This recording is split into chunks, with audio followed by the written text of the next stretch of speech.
What is going on, everybody? It's the last AOG checking in once again with another video. Today we got the Gogmazios tips video. 12 Gogmazios tips in order to get you that victory. Starting with tip number 1. Use fire in phase 1 and switch to dragon in the final area.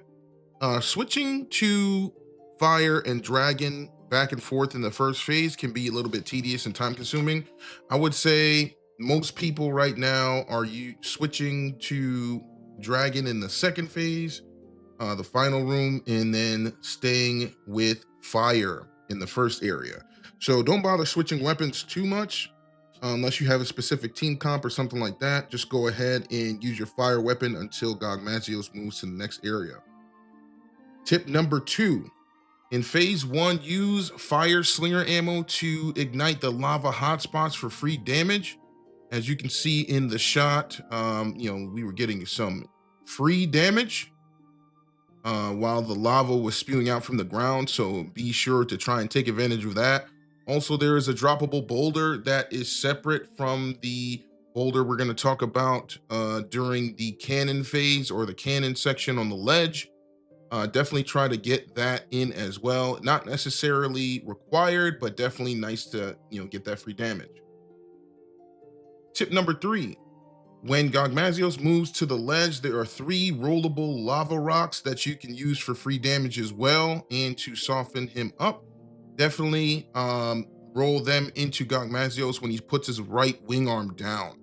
Definitely wait for that. You can miss those. So wait for him to put his wing arm down and then roll the boulders for free damage, the rocks.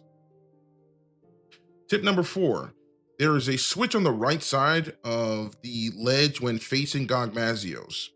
If he is not in front of that switch, he is not in range, of the actual trap.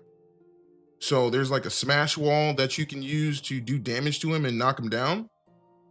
Like I said before, if he is not directly in front of it, the switch, he's not in range. So the easy way to get that free damage is when he leaves to move to the next area. He'll always shuffle in front of the actual switch. So you can hit him as he leaves. So don't forget to do that. If you're far away from the switch when he's taking off to leave, you can go ahead and use your slinger to activate that switch from far away. Tip number 5. There is a boulder that can be dropped on Gogmazios right above his head when he is by the ledge. You can drop this boulder at any time, but I found it extremely effective to drop the boulder when your team needs to carry the cables to the Elder Breaker. So just keep that in mind. Like I said, your team can, anybody can activate it at any time. So just be aware that, it's best to interrupt him when people are carrying the cables. Tip number 6.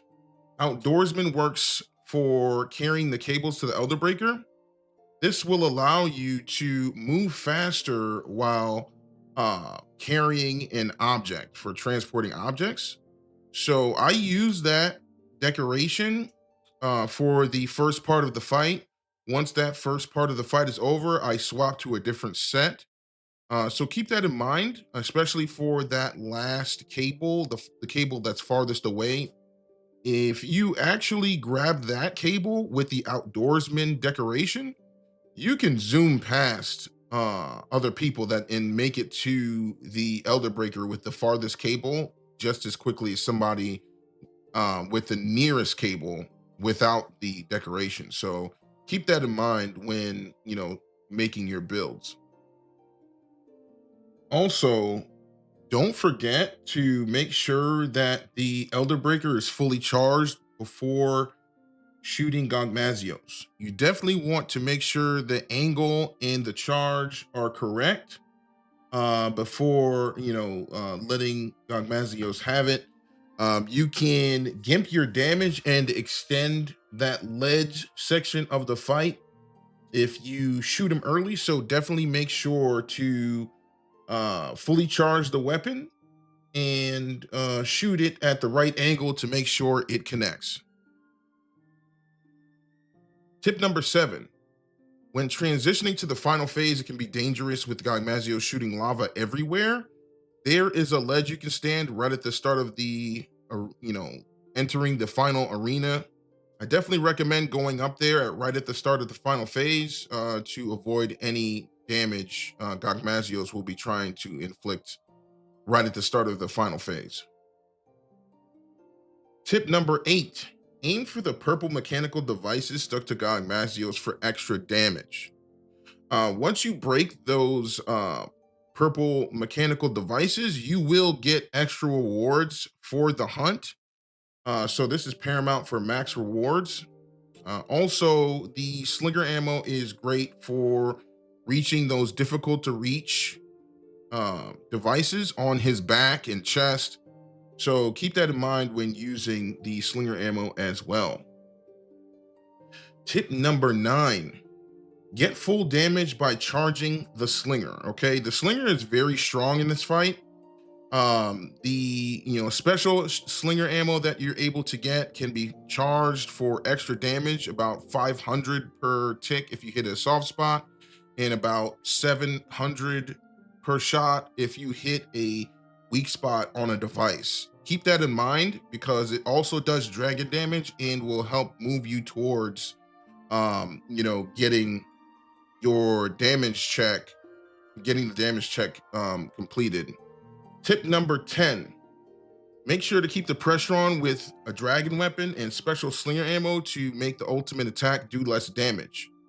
So you need to meet a elemental damage check for the final phase, and you have to use dragon at that point. Make sure you are using the slinger as much as possible when Gogmazios is flying. Definitely use the fully charged slinger shot to ensure that you meet that damage check. And basically, when he lands, try to get in, a combo as best as you can, but, primarily use the slinger because it is very strong and will also do dragon damage. Tip number 11, once Gogmazios starts to do his ultimate attack, run away from the center of the stage and look for Fabius or anyone with a shield. You can block the ultimate attack with the shield or any shield, and guard up is not required.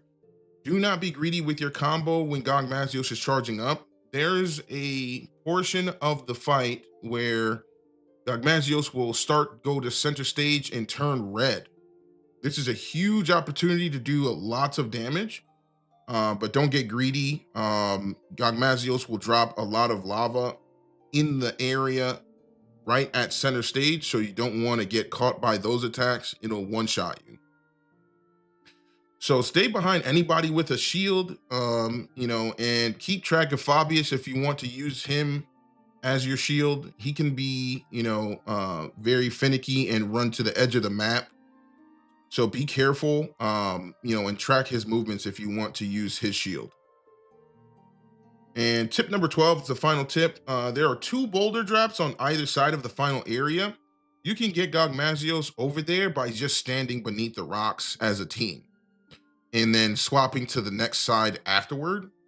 It's nice to have the extra damage, but is not required to win the fight, so don't worry in case you missed a boulder.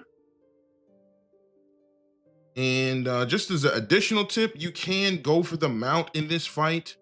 I don't find it quite necessary, but it is a possibility to mount this monster, so keep that in mind when planning your strategy.